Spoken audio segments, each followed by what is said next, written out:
Oke,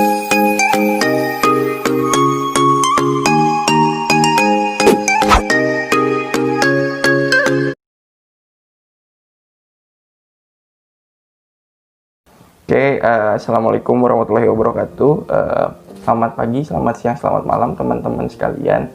Kali ini kita akan belajar tentang masalah teknik, mungkin maksudnya cara mengelola emosi orang lain.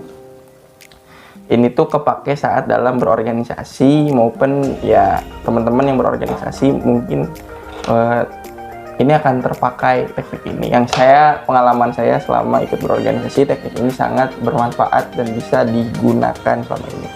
Nama tekniknya itu teknik Diarman, atau sebagai lebih jelasnya kalau secara definisinya, sebagai pemimpin ada kelayakan kamu harus menghadapi anggota tim yang emosional. Ini cara mengatasinya itu dengan teknik Diarman ini gitu. Kan ada kalanya gitu punya anggota yang hobinya marah-marah gitu, ada yang seperti itu, dan caranya itu untuk menenangkan ya tadi pakai teknik Diarman ini. Cara pertama itu describe ini digunakannya untuk gunakan bahasa yang jelas dan konkret untuk mendeskripsikan apa yang kamu mau. Jadi di konteks describe ini kamu berusaha untuk menjelaskan bagaimana apa yang kamu mau, situasi seperti apa dalam kegiatan gitu.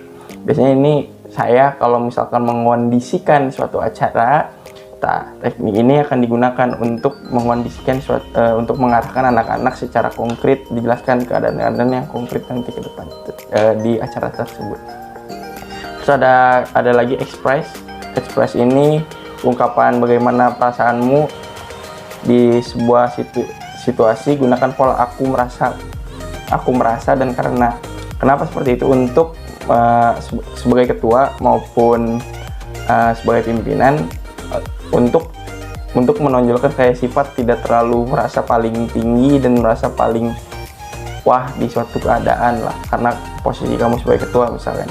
Tapi untuk lebih merasa mereka si ketua ini memposisikan sebagai ketua itu untuk ada di lingkungan teman-teman dan merasa si teman-teman ini menganggap kita teman tapi menghargai kita juga gitu. Jadi menggunakan kata pola katanya itu aku merasa sama karena. Aku contohnya gini, aku merasa ini kurang tepat deh kayaknya, menurut teman-teman gimana gitu. Itu biasanya yang pola saya gunakan ketika saya memimpin suatu rapat ataupun diskusi untuk suatu acara. Terus ada pola ketiga itu yang sering saya pakai, assert. Yang assert ini berikan penjelasan yang tegas, hindari menggantungkan keputusan bagi orang lain. Dimana di assert ini, dimana kamu sebagai pemimpin harus bisa memutuskan suatu keputusan secara tidak menggantung dan anak-anak bisa mengerti gitu. Jangan membuat plan dalam suatu keputusan gitu. Terus ada reinforce, yang keempat, berikan apresiasi jika orang lain melakukan apa yang kamu sukai. Misalkan sudah kita instruksikan untuk misalkan untuk korlap, kumpul jam 8 untuk di depan untuk mengumpulkan anak-anak dan bariskan anak-anak. Ketika berhasil, kamu harus mengapresiasi dengan tepuk tangan kah atau rasa senang dan ungkapan apapun ke rekan kamu tersebut yang berhasil untuk melakukan apa yang kamu suka itu tadi.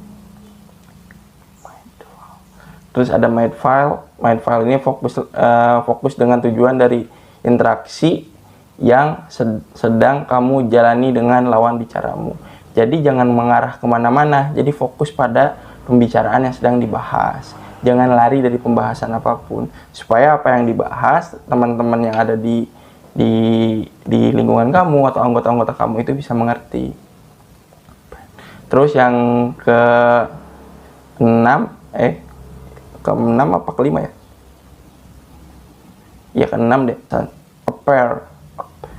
Pair ini tampil dengan percaya diri dan posisikan postur, intonasi suara, kontak mata dan bahasa tubuh yang baik.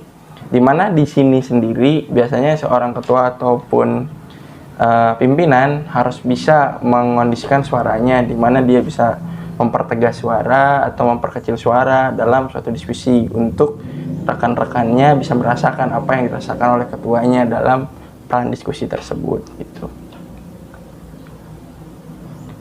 Terus ajuin negotiate itu ya ajukan tawaran yang kamu inginkan dari mereka gitu.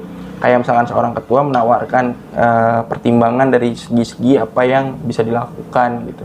Misalkan saya negotiate dengan anggota saya misalkan gini, Pak, lebih baik gini. Saya oke, gini. Gimana kalau kayak gini. Dan sampai hasilnya bisa disepakati bersama. Gitu teman-teman. Mungkin kali ini pembahasan ringan aja, cuma ada 7 teknik pembahasan. Mungkin segitu dulu. Kalau misalkan teman-teman suka dengan konten seperti ini, bisa like, share, dan subscribe ke teman-temannya untuk channel ini makin berkembang. Oke, Assalamualaikum warahmatullahi wabarakatuh.